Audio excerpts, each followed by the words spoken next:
இந்திய அரசியல் சாசனம் நம்ம தமிழ்நாட்டில் இருக்கிற எல்லாருக்குமே கொடுத்துருக்கிற உரிமையில் ரொம்ப ரொம்ப முக்கியமானது ஓட்டிங் ரைட், வாக்குரிமை.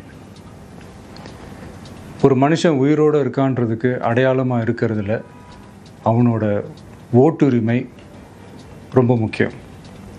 அதனால தான் voting is not only our right but also our life. ஒரு முக்கியமான விஷயத்தை பற்றி இப்போ நான் உங்ககிட்ட ஷேர் பண்ண போகிறேன்.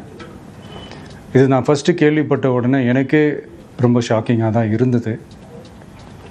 இப்போ நான் பேசிகிட்டு இருக்கிற இந்த நேரத்தில் தமிழ்நாட்டில் இருக்கிற நம்ம யாருக்குமே ஓட்டு போடுற உரிமையே இல்லைன்னு சொன்னால் நம்புவீங்களா?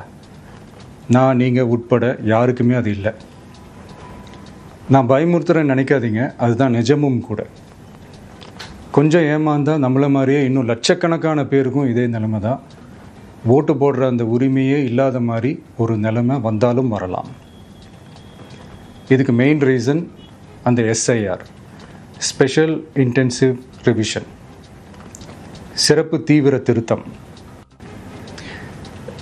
இப்போது இந்த எஸ்ஐஆர் நம்ம தமிழ்நாட்டில் எப்படி ஒர்க் ஆக போகுது? கடந்த ஜனவரி மாதம் எடுத்த அந்த கணக்கெடுப்பில் 6,36,00,000 வாக்காளர்கள் நம்ம தமிழ்நாட்டில் இருக்கிறாங்க. ஆனால் அவங்க யாருக்குமே இந்த ஓட்டு போடுற உரிமையே இல்லை. அந்த பிஎல்ஓன்னு சொல்லுவாங்க, பூத் லெவல் ஆஃபீஸர்ஸ், வாக்குச்சாவடி நிலை அலுவலர்.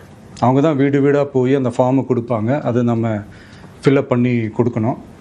அதை தேர்தல் ஆணையம் அதை எடுத்துகிட்டு போய் அதை ஸ்க்ரூட்டினைஸ் பண்ணி அது எல்லாமே கரெக்டாக இருக்கான்னு செக் பண்ணி பார்த்ததுக்கப்புறம் அந்த வாக்காளர் பட்டியலை வெளியிடுவாங்க. அந்த வாக்காளர் பட்டியலில் நம்ம பேர் இருக்கணும், அப்போ தான் நம்மளால் ஓட்டு போட முடியும். அந்த புது பட்டியல் வர்ற வரைக்கும் நம்ம வாக்காளர்களான்றது அது உறுதியே செய்ய முடியாது.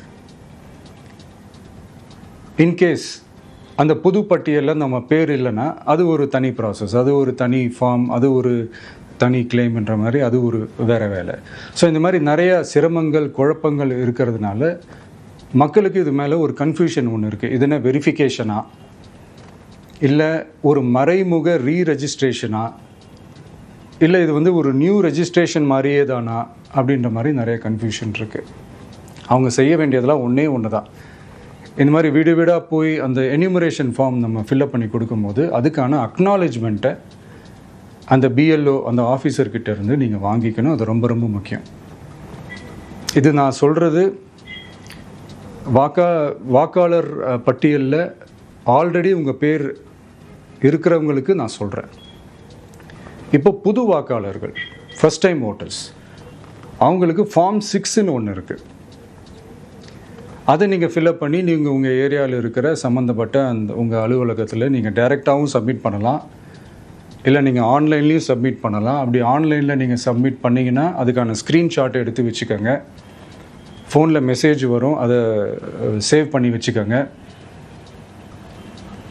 அப்ராடில் இருக்கிறவங்க கூட அந்த எஸ்ஐஆர் ஃபார்மை டவுன்லோட் பண்ணி நீங்கள் அதை ஃபில்அப் பண்ணி சப்மிட் பண்ணலாம். அதுக்கான அக்னாலேஜ்மெண்ட்டை வாங்கி வச்சுக்கோங்க. ரொம்ப முக்கியமாக உங்களோட பிஎல்ஓ அந்த ஆஃபீஸர் யாருன்னு தெரிஞ்சு வச்சுக்கோங்க.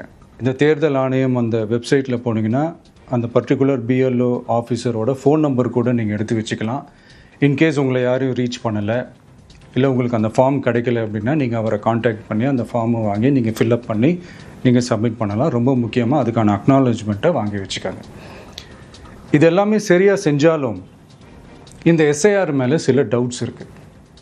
அது என்னென்னா, இந்த 6,36,00,000 வாக்காளர்களுக்கு ஒருத்தர் விடாமல் இந்த ஒரே மாதத்துக்குள்ளே எப்படி எல்லாருக்குமே அந்த ஃபார்ம் போய் ரீச் ஆகும்? ஒன்று.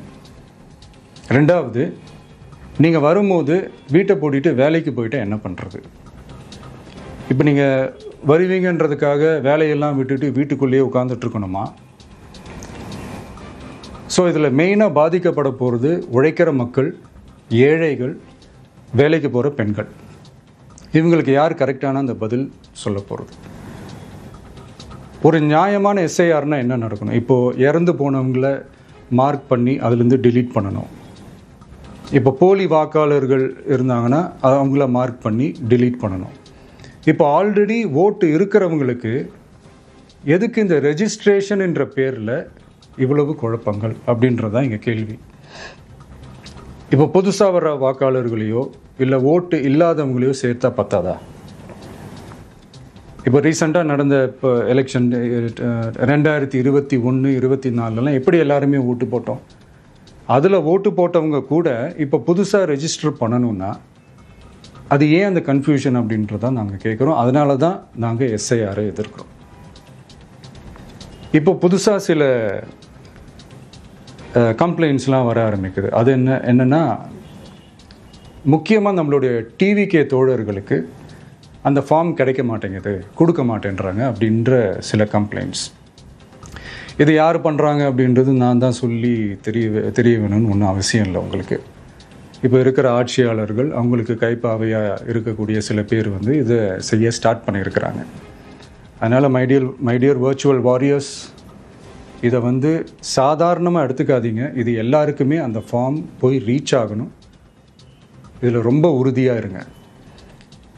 அதையும் மீறி உங்களுக்கு அந்த ஃபார்ம் கிடைக்கலன்னா இருக்கவே இருக்கும் ஆன்லைன். தேர்தல் ஆணையம் அந்த வெப்சைட்டில் போய் அந்த ஃபார்மை டவுன்லோட் பண்ணி நீங்கள் ஃபில்அப் பண்ணி சப்மிட் பண்ணலாம். உங்கள் வீட்டில் இருக்கிறவங்களுக்கு நீங்கள் செஞ்சு கொடுங்க, பக்கத்து வீட்டில் இருக்கிறவங்களுக்கு செஞ்சு கொடுங்க, தெரிஞ்சவங்களுக்கு, தெரியாதவங்களுக்கு, பழகினவங்களுக்கு, பழகாதவங்களுக்கு எல்லாருக்குமே நீங்கள் தயவு செஞ்சு கொடுங்க.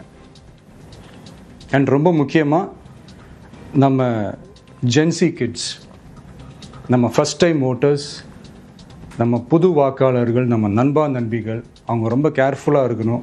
நான் ஆல்ரெடி சொன்ன மாதிரி உங்களுக்கான ஃபார்ம், அந்த ஃபார்ம் நம்பர் 6, அதை கரெக்டான டீட்டெயில்ஸோட கரெக்டான உங்கள் டாக்குமெண்ட்ஸை வச்சு அதை சப்மிட் பண்ணுங்கள். ஏன்னா வரப்போகிற தேர்தலில் நீங்கள் தான், அந்த ஜென்சி வாக்காளர்கள் தான் மிக முக்கியமான ஒரு ஃபோர்ஸ் அப்படின்றது எல்லாருக்குமே தெரிஞ்ச ஒரு விஷயம். எஸ்ஐஆர் தொடர்பாக தாவேக தலைவர் விஜய் வெளியிட்ட வீடியோவை காட்சிகளை பார்த்தோம்.